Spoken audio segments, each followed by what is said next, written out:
So, anyone who would like to ask a question? I have the privilege Yes. of holding on to the mic. Yes, Yes. Mr. Good evening. Herman Herman Q. Laurel. Laurel. You can direct the Yes. question to anyone. So please identify yourself and direct your question to any one of our panelists here. Yes, I'm from the Asian Century Philippines Strategic Studies Institute. And of course, I've been debating this and discussing this, and we've been writing about this South China Sea dispute between China and the Philippines for the past 15 years, as Bobby Tiglao has mentioned earlier. But I think the bottom line is very simple. If the Americans were not allowed to reassert its dominance in Philippine politics, we would not have a problem. Because the suggestions for joint development and so on has been there, signed between President Duterte and 2017. Unfortunately, we got interrupted by the new administration in 2022, 2023, and we have this mess.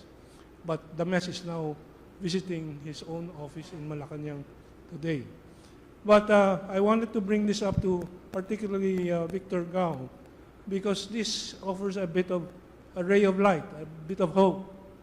As the Politico American magazine reported, and it is reported in Newsweek and many other American magazines, after the Tianjin summit and the September 3 victory parade of China, U.S.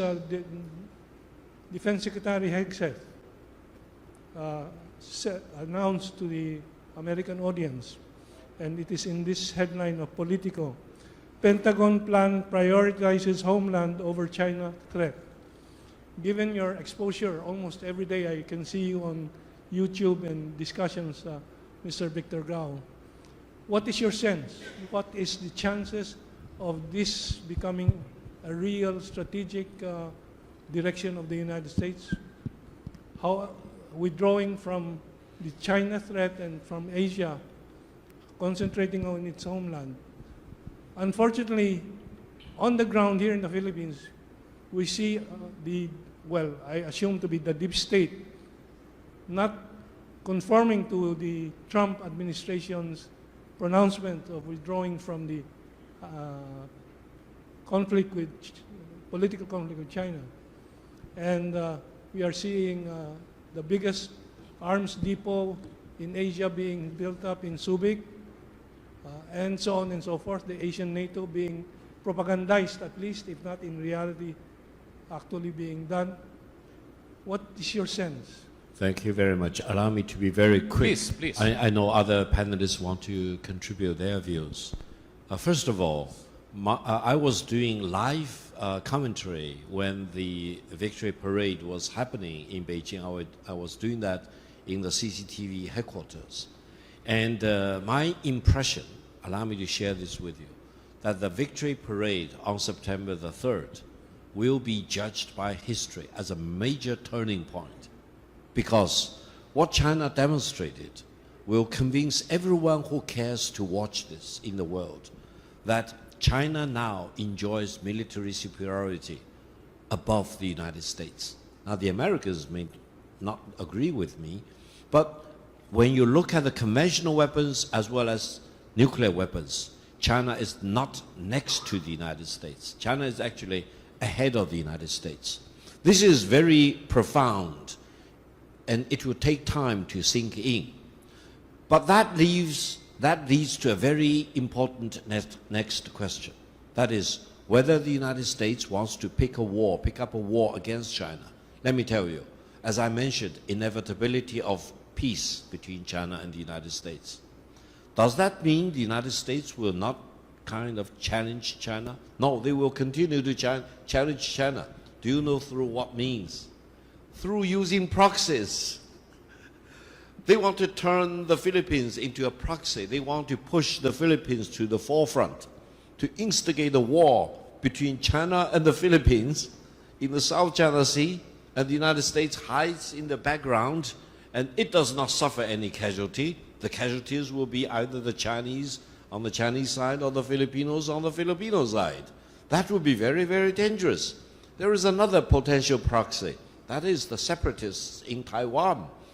the Americans want to push the separatists in Taiwan to the forefront to instigate a war between the two sides of the Taiwan Strait. Now, other than that, I don't think any general or admiral in Washington will really go in that direction of instigating a direct war with China.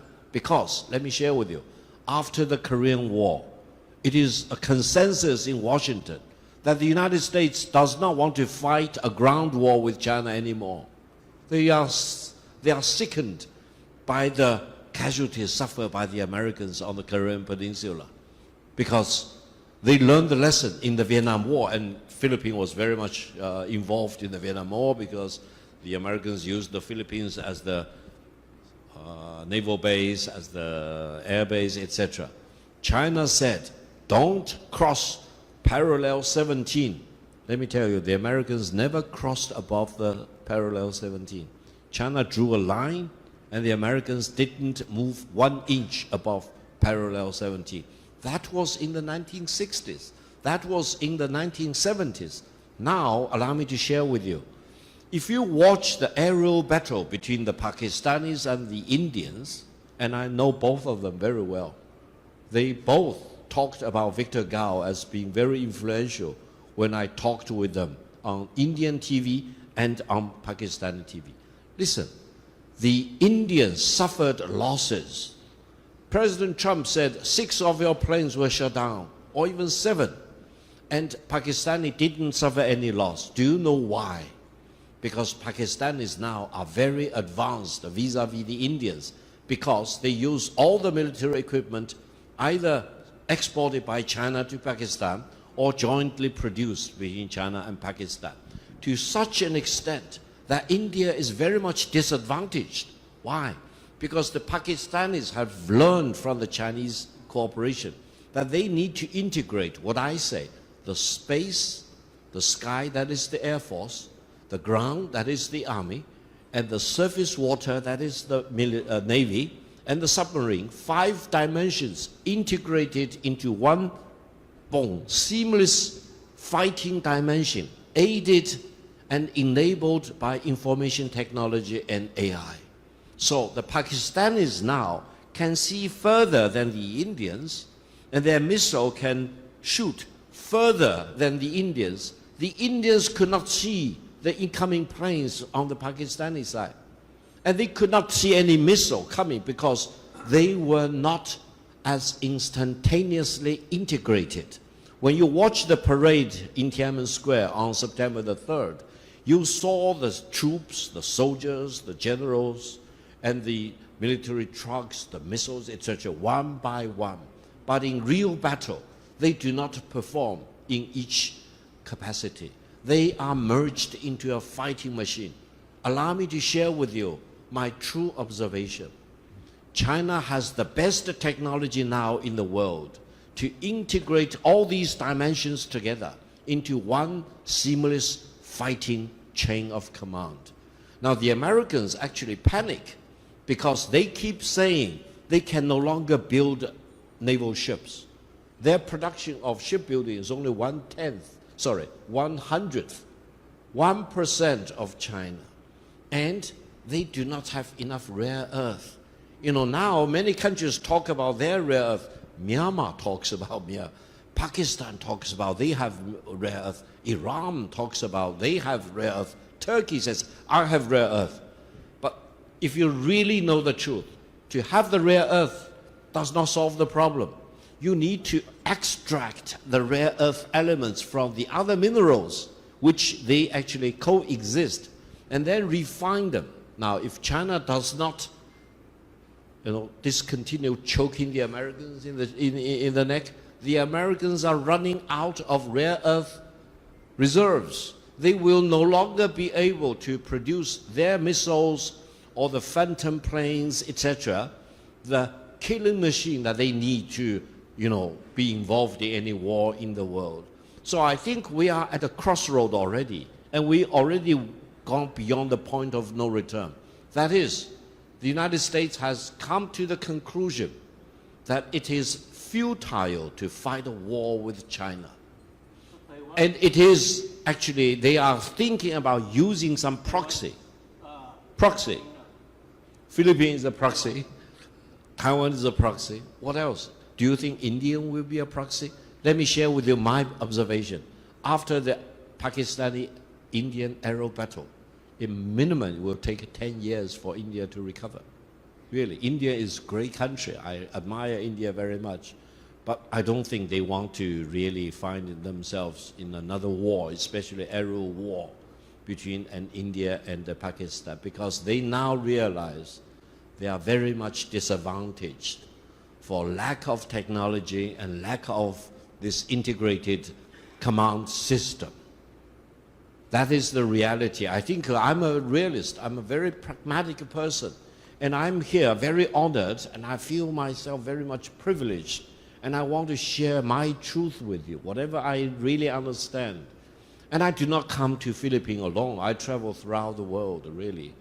And I want to say, between China and the Philippines, really, being friends will be the better approach. Let's talk about peace. None of us should wear war on our lips. If you listen to China, China never talks about war. China always talks about peace. And I think it is peace that will be the most important thing. China has tried its best to convince the Americans, talk about peace with me. Don't talk about war with me. Because if you talk about war with me, you will be beaten. You will lose the next war as you lost the war in the Korean War.